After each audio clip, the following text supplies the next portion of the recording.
पूरा गुजरांवाला 60 लाख का शहर है, सिर्फ आप इसको ले लें। तमाम MNAs MPs उनके हैं और फिर तमाम जमातें 9 जमातें इकट्ठी हैं। पूरे पंजाब से, मैं इस वक्त मुल्तान हूँ, पूरे पंजाब से बसों में भर के बंदों को लाया गया है। हुकूमत की तरफ से मुकम्मल फ्री हैंड दिया है। पीपल्स पार्टी, JUI, पता नहीं कौन कौन सी जमातें हैं, सारा भानमती का कुनबा इकट्ठा हुआ है। तो अगर यहाँ पर भी इन्होंने, और देखे ना गुजरांवाला जो स्टेडियम है वो खुद कह रहे हैं हमने 30,000 कुर्सी लगाई है। भाई अगर 60 लाख का शहर है, पूरे पाकिस्तान और पंजाब से बंदे लेकर आए हैं, तो इसमें कौन सी बड़ी बात है। अगर आप थोड़ा सा माजी में चले जाएं, शहीद जुल्फकार अली भुट्टो के बाद सबसे बड़े जलसे प्राइम मिनिस्टर इमरान खान ने किए, 126 दिन का धरना दिया, क्या हुकूमतें चली गई? तो ये इनका शौक है, ये पूरा करें, इनको फ्री हैंड दिया जाएगा। जहां जलसा करना चाहेंगे, इनको किसी किस्म की रोक टोक नहीं होगी। लेकिन मैं फिर कहूँ, इनको ना NRO मिलेगा, ना डील मिलेगी, ना डील मिलेगी। ये आखिरी इन्होंने कोशिश करके देख ली मोहम्मद जुबैर साहब के थ्रू। तो तहरीक इंसाफ और प्राइम मिनिस्टर इमरान खान ने कहा था हुकूमत तो बहुत थोड़ी सी चीज है, जान भी चली जाए इन करप्ट अनासर को नहीं छोड़ा जाएगा। ये आप कहें कि जी जलसा भर गया, कुर्सियां भर गई, तो मुझे बताइए कि 9 पार्टियां इकट्ठी होके आखिर इन्होंने सीटें जीती हैं, इनकी फॉलोइंग है। ये अपनी करप्शन बचाने के लिए, अपनी लूटमार बचाने के लिए आम लोगों को सड़कों पर लेकर आ रहे हैं। लेकिन आप आइंदा आने वाले दिनों में देखेंगे कि ये सारी जो अपोजिशन है, जो सिर्फ अपने अपने मफादात के लिए इकट्ठी हुई है, जिनका कोई एजेंडा नहीं है, इनका एजेंडा है जान माल औलाद बचाना। तो इंशाल्लाह ये ज़हन से निकाल दें, ये वो पाकिस्तान नहीं है कि पहला तुम्हारी बारी तो फिर साडी बारी। ना ही ये वो पाकिस्तान है कि जहां पर लुट्टो और फुट्टो का प्रोग्राम पेश होगा। No, everyone is accountable. This is the government of Imran Khan. So next time आप इनके जलसे भी देखती रहे। हुकूमत बताइए मुझे, कभी माजी में ऐसे हुआ? यहाँ पे तो लोग जलसा करने के लिए आते थे, दारुल कादरी का इस्तकबाल करने के लिए लोग इकट्ठे हुए, लोगों के पेटों में गोलियां मार दी गई, वहां पर 16 लोगों को कत्ल कर दिया गया, 100 लोगों को जख्मी कर दिया गया। हम तो खुद चाहते हैं कि देखें इनके लोग इनका असल चेहरा पहचाने। आज स्टेज जरा देखे ना, उस स्टेज पे कौन लोग हैं जो आज से सिर्फ 2 साल पहले। अब ये तो आवाम ही बताएंगे कि किसका असल चेहरा देखा जाता है। बहुत बहुत शुक्रिया, आप हमसे गुफ्तगू कर रहे थे। इस वक्त पाकिस्तान डेमोक्रेटिक मूवमेंट का गुजरांवाला में जलसा जारी है, पिंडाल कारकुनों से भरा हुआ है, हर तरफ पार्टी परचमों की बहार है। मरियम नवाज़ और बिलावल भुट्टो जरदारी स्टेज पर बरा जमान हैं और इस वक्त इंतज़ार किया जा रहा है पाकिस्तान डेमोक्रेटिक मूवमेंट के चेयरमैन मौलाना फजलुर रहमान का, जिनका काफिला गुजरांवाला की हदूद में दाखिल हो चुका है, गुजरांवाला में पहुंच चुका है और जलसा गाह में उनकी आमद का इंतज़ार किया जा रहा है। कायदीन के खिताबात का सिलसिला भी जारी है और इस वक्त सिर्फ़ और सिर्फ इंतज़ार है उनका कि वो आएँ और वो भी इस जलसे से खिताब करें।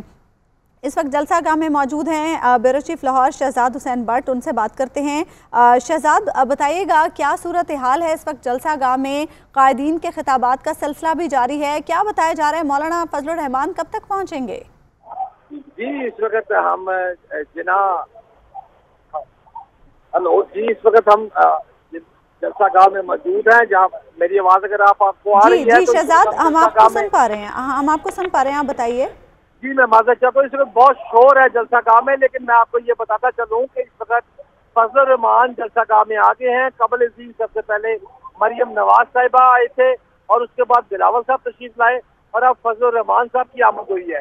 इस वक्त स्टेज पर इससे कबल मुख्तलिफ तकारीर हुई हैं और इस वक्त नवाज शरीफ साहब की तकरीर चल रही है, जबकि फजलुर रहमान इस वक्त स्टेज पर आ चुके हैं। दूसरी जानिब अगर हम इस जलसे की मेजॉरिटी को अगर देखा जाए तो इस वक्त 28 से 30 हज़ार के लगभग जलसा गाह में आवाम जो है उनकी तादाद होती है, लेकिन जो जलसा गाह में मौजूद है वो इस वक्त तकरीबन जैम पैक हो चुका है जलसा, और कुछ अफराद जलसा गाह के बाहर भी है। अभी तक जो फजलुर रहमान साहब के जो कुछ अफराद थे वो पहले भी आ चुके थे, लेकिन जलसा गाह में फजलुर रहमान की आमद के साथ ही बहुत से अफराद जो फजलुर रहमान के साथ लाहौर से आ रहे थे वो भी अब आहिस्ता आहिस्ता जलसा गाह में दाखिल होते जा रहे हैं। जी। और अब ये भी बताइएगा कि मौलाना फजलुर रहमान इस वक्त स्टेज पर पहुंच चुके हैं। जी, इस वक्त मौलाना फजलुर रहमान स्टेज की सीढ़ियां चढ़कर मरियम नवाज साहिबा की तरफ जा रहे हैं और ठीक है, ठीक है, ठीक है शहजाद, आप साथ ही रहेगा, आपसे मजीद भी हम सवालात करेंगे। इस वक्त सेनेटर फैसल जावेद हमारे साथ लाइन पर मौजूद हैं। फैसल जावेद साहब, बहुत बहुत शुक्रिया आपके वक्त का। बिलावल भुट्टो शिकवा कर रहे हैं कि वज़ीर आज़म कहते थे कि एहतजाज करें, कंटेनर देंगे, लेकिन आज तो हमारे रास्ते में ही कंटेनर रख दिए गए, तो क्यों हुकूमत की जानिब से फ्री हैंड नहीं दिया गया? ये चाहते थे कि इनके रास्ते रोकें ताकि ये बदनामी से बचें। ये तो खुद बड़ा स्लो आए हैं, पता नहीं कहाँ का रुकते हुए, किससे मिलते हुए। सारे काम भी इन्होंने किए हैं जिनके साथ इन्हें मुलाकातें करनी थी, लेफ्ट राइट सेंटर, वो सारे करते हुए आए हैं। कोई रुकावटें नहीं थी जी, खुद चाह रहे थे रुकावटें रखें। लेकिन एक बात है जो सच है वो सच है, जलसा वाकई में बहुत बड़ा है और बिला वजह किसी को तनकीद का निशाना नहीं बनाना चाहिए। इतने ज्यादा लोग देखकर भी अगर हम अपनी आंखें बंद कर दें तो ये ठीक बात तो नहीं है। अगर हम वीडियो मुलाहिजा करें और खुद ही अंदाजा लगाएं, ये कामयाब शो था, इससे फर्क नहीं पड़ता कि आप ऑपोजिशन में हैं। और मैं जिस शो की बात कर रहा हूँ वो नवंबर 2014 में इमरान खान ने गुजरांवाला में किया था। इनका जो शो था, इससे ज्यादा लोग तो फवाद खगा के वलीमे पे आए थे पंजाब नहीं जाऊंगी फिल्म में। तो ये तो बिल्कुल ही एक फ्लॉप शो था। और एक चीज इन्होंने अच्छी की कि इन्होंने कोरोना की SOPs को फॉलो किया और लोगों को दूर दूर खड़ा किया। ये पहले भी ऐसे ही करते थे, कोरोना से पहले भी, ताकि लोग जो हैं वो ज्यादा नजर आए। ये इन्होंने अच्छा किया। लेकिन उसके बावजूद जो लोग आए थोड़े बहुत, वो भी आए बत्तियां देखने के लिए, इनकी बूथियां देखने के लिए नहीं। वो बत्तियां देख के चले गए वापस। अभी तो कोई नहीं। फैसल जावेद साहब, अभी तो शो शुरू हुआ है, अभी तो खिताबात होने हैं। मरियम नवाज साहिबा ने भी खिताब करना है, बिलावल भुट्टो ने भी खिताब करना है, मौलाना फजलुर रहमान अभी अभी पहुंचे हैं। आपने कैसे कह दिया कि शो फ्लॉप हो गया? अभी खिताबात तो होने दे पहले। करे ना खिताब, आपके कैमरे लाइव दिखाएंगे ना जी क्राउड को। पीछे से लोग चले गए हैं, लोग घरों को चलेंगे, बत्तियां देखने आए थे बस। और अब ये करें खिताब, स्टेज से तो शो जारी रहेगा इनका नीचे, लेकिन नीचे जो ग्राउंड पे लोग बत्तियां और लाइटें और वीकेंड मनाने आए थे वो तो चले गए। लेकिन मौलाना फजलुर रहमान के साथ हमारे जो रिपोर्टर्स बता रहे हैं, अभी अभी बहुत बड़ा काफिला आया है कारकुनों का और उनके आने के बाद पंडाल में मजीद लोग भर गए हैं। मुमकिन है, क्योंकि पहले भी जो लोग निकले थे मौलाना साहब के साथ ही निकले थे, उनके मदारस के लोग, मुमकिन है ये। लेकिन ओवरऑल ये 11 पार्टियों ने मिल के ये किया है प्रोग्राम, और उधर इमरान खान अकेले ने किया था गुजरांवाला में ही। तो फर्क तो साफ जाहिर है, ये 11 पार्टियां मिल के पूरा जोर लगा के भी ठोस प्रोग्राम। अच्छा फैसल जावेद साहब, मरियम साहिबा को क्यों लगता है कि एक नहती लड़की से सब डरते हैं? पता नहीं, ये तो उनसे पूछें या शहबाज शरीफ साहब से पूछें। ठीक है, बहुत बहुत शुक्रिया फैसल जावेद साहब, आप GNN से गुफ्तगू कर रहे थे। वजीर साइंस और टेक्नोलॉजी फवाद चौधरी साहब भी हमारे साथ लाइन पर मौजूद हैं। फवाद चौधरी साहब, क्या लग रहा है आपको, ऑपोजिशन ने मेला लगा लिया है?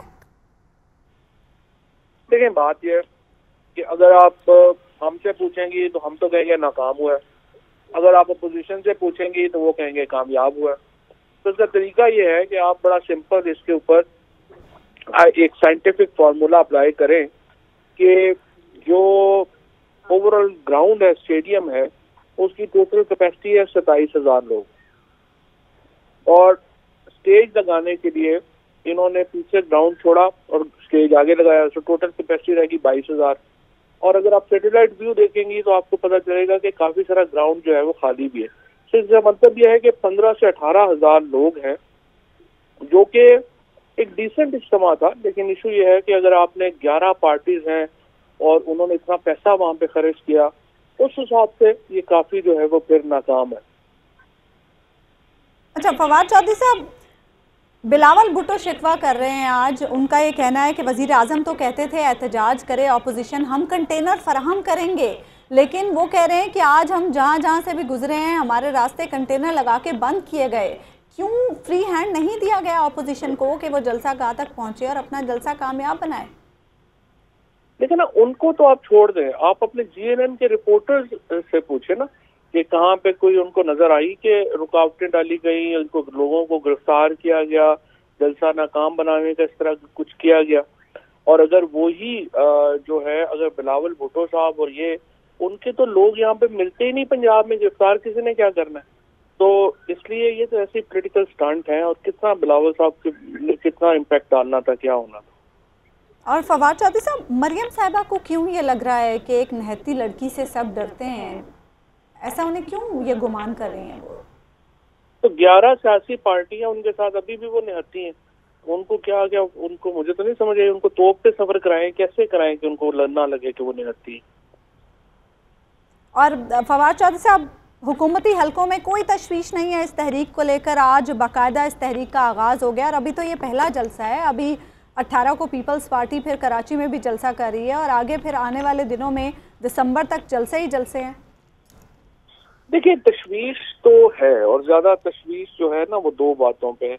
एक तो देखिए, जब इस तरह का कोई भी मामला आता है तो एक इंस्टेबिलिटी मुल्क में पैदा होती है, और आपकी इकोनॉमी जहाँ पहले ही एक चैलेंज से नबर्दाजमा है, उसमें इस तरह का जब चैलेंज आएगा तो इससे आपकी इकोनॉमी को मजीद एक जो है वो स्ट्रेस का सामना करना पड़ेगा।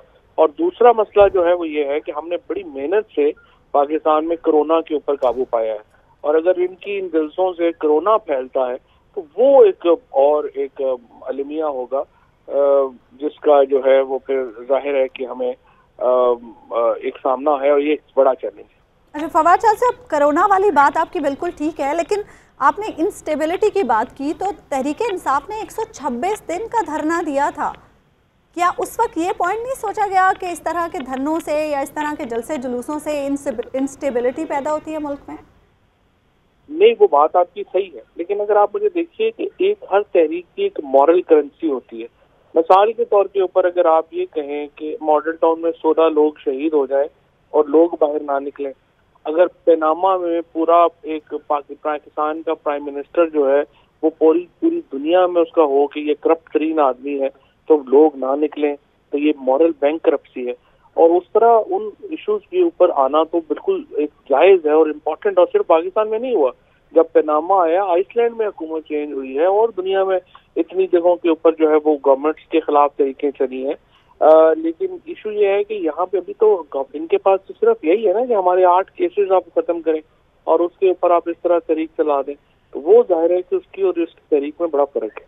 अच्छा फवाद चौधरी साहब, अपनी तकारीर में अपोजिशन रहनुमा बार बार महंगाई के पॉइंट को उठा रहे हैं और आम आदमी में महंगाई की वजह से बहुत परेशान है, तो इस चीज़ पर कंट्रोल करने के लिए हुकूमती सतह पर क्या कोशिशें की जा रही हैं ताकि आम आदमी जो है वो इस तहरीक का हिस्सा ना बने? क्योंकि यकीनी तौर पर अगर आम आदमी को मसला होगा तो वो भी इस तहरीक का हिस्सा बन सकता है।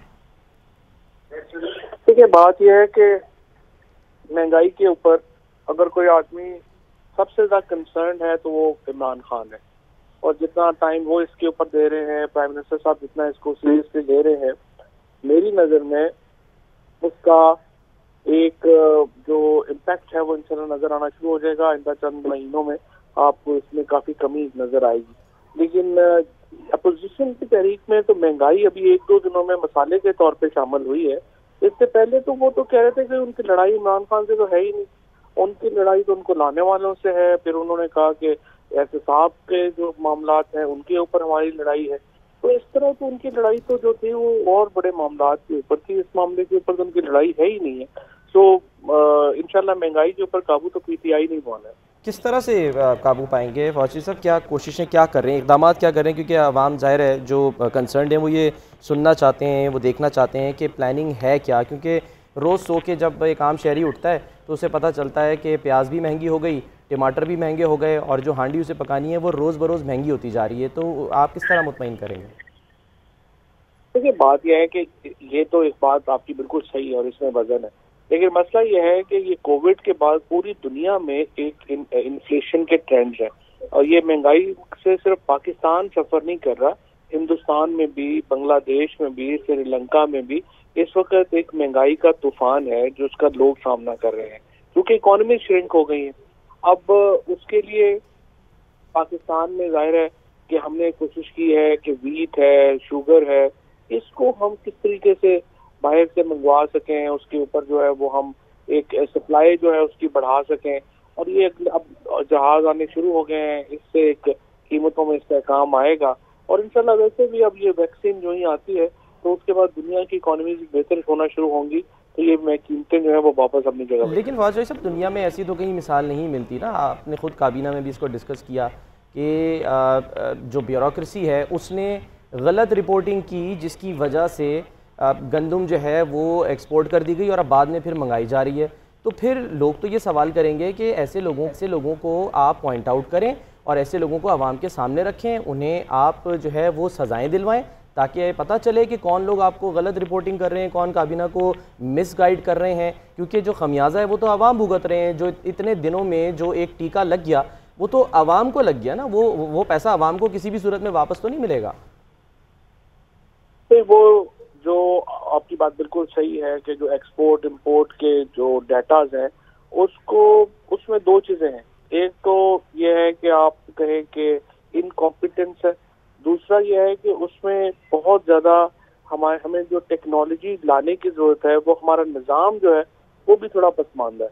तो उसको हमें टेक्नोलॉजी के जरिए इम्प्रूव करने की जरूरत है कि हमारा डाटा जो है वो बेहतर हो।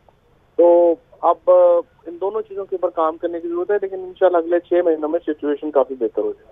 अच्छा फवाद चौधरी साहब, जब से अपोजिशन का ये इत्तेहाद बना है तब से ही ये खबरें गर्दिश कर रही हैं कि पीपल्स पार्टी के साथ कोई डील हो सकती है, पीपल्स पार्टी के साथ राब्ते हैं, पीपल्स पार्टी राब्ते में है, शायद पीपल्स पार्टी ये इस इत्तेहाद से अलहदा भी हो सकती है। क्या वाकई कोई राब्ते हैं हुकूमत के पीपल्स पार्टी से?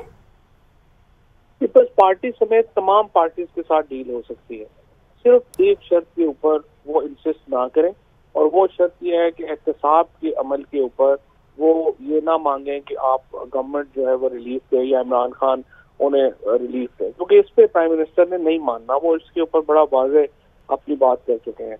उसके अलावा बाकी किस हर मामले के ऊपर हम अपोजिशन के साथ बैठने को तैयार हैं, चाहे वो पीपल्स पार्टी हो, PMLN हो, मौलाना फजलुर रहमान हो, कोई भी पार्टी हो, हम उनके साथ बैठने को तैयार हैं, बात करने को तैयार हैं। ठीक है फवाद साहब, जहमत देंगे आपको। साथ ही रहेगा आरिफ हमीद भट्टी साहब भी हमारे साथ हैं। भट्टी साहब, आपने गुफ्तगू सुनी फवाद चौधरी साहब की, वो कह रहे हैं अभी 6 महीने लगेंगे और फिर हालात जो हैं वो बेहतर हो जाएंगे। लेकिन अब तक जो जलसे में जितने रहनुमाओं ने खिताब किया है, जो क़यादत है, उसने किसी ने भी जो है वो अपनी बात नहीं की, उसने आवाम को ही रिप्रेजेंट किया है। वो कह रहे हैं एक तो आप वोट को इज्जत दें, वोट चोरी ना करें, और दूसरा ये कि महंगाई जो है वो आउट ऑफ कंट्रोल हो गई है। लेकिन फवाद चौधरी साहब ये कह रहे हैं कि इमरान खान से कहा जाता है जी हमें NRO दो, तो ये फिर ये बातें कौन करता है NRO मांगने वाली? देखें, NRO तो कोशिश हो रही है, इसमें तो दो राय कोई नहीं। मेरी इतला के मुताबिक पीपल्स पार्टी से भी राब्ता है जिन्होंने दे सकते हैं, और मौलाना फजलुर रहमान साहब के आज देर होने की कुछ वजूहात ये भी हैं कि उन्हें कुछ खदशात थे। उन्होंने कहा था कि पहले मुझे रिजाइन दे तो फिर मैं मूवमेंट सही चलाऊंगा। जहां तक ये बात है कि आज 11 जमातों ने मिलकर एक जलसा अच्छा किया, लेकिन वो शायद इससे बहुत अच्छा जलसा हो सकता था, लेकिन मेरा ख्याल है मुस्लिम लीग नून ने इतनी एफर्ट्स नहीं की। जलसे को ग्राउंड तो उन्होंने भर दिया है। एक कामयाब बेहतर जलसा भी है, लेकिन शायद इससे बहुत बेहतर हो सकता था, क्योंकि 3 साल जो प्राइम मिनिस्टर रहे हो, 2 दफा CM रहे हो, उनके लिए 50,000 लाख बंदा तो मेरा ख्याल कम से कम होना चाहिए था। तो गैर जानिबदार हल्के से 15 से 20,000 लोग कह रहे हैं। तो अब देखना यह है कि हुकूमत आइंदा क्या करती है। बजाय इन्हें कंटेनर भी नहीं खड़े करने चाहिए थे, सिर्फ बदनामी ली जब यहाँ तो आप रोको नहीं रोकते, तो मेरा ख्याल है किसी को भी रोका नहीं गया जलसेगाह में जाने के लिए। लेकिन जहाँ तक फवाद चौधरी साहब की बात है, ये एक बोल्ड आदमी अपने बंदों पर भी तरकीब करता है। जब तक हुकूमत ने गुड गवर्नेंस ना की और डिलीवर्स ना दिया, महंगाई पे काबू ना पाया, तो मेरा ख्याल है एक खामोश क्राउड, लीडरलेस क्राउड शायद हुकूमत के लिए मुश्किलात पैदा कर सकता है। अपोजिशन शायद इतना ना कर पाए।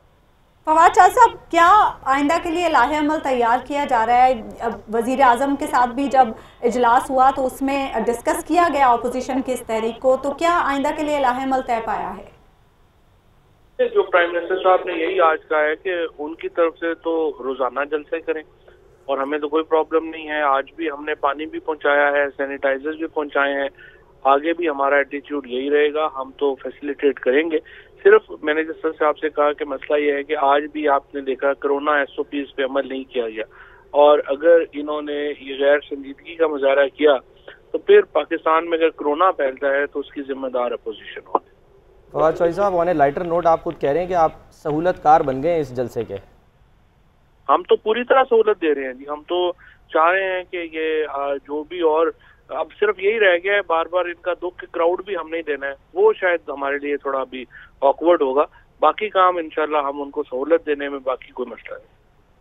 अच्छा, और अगर जैसे भट्टी साहब भी कह रहे हैं कि अगर गवर्नेंस ठीक ना हुई या ना की गई, क्योंकि आप खुद कह रहे हैं कि 6 महीने लगेंगे, यानी आप ये कह रहे हैं कि अभी मजीद 6 महीने अवाम इंतज़ार करें मामलात के ठीक होने के? देखिए, मैंने जिस हिसाब से कहा है कि कोविड की वजह से ना पूरी दुनिया में एक इकोनॉमी के ऊपर दबाव है और पाकिस्तान बाकी दुनिया से अलहदा नहीं है।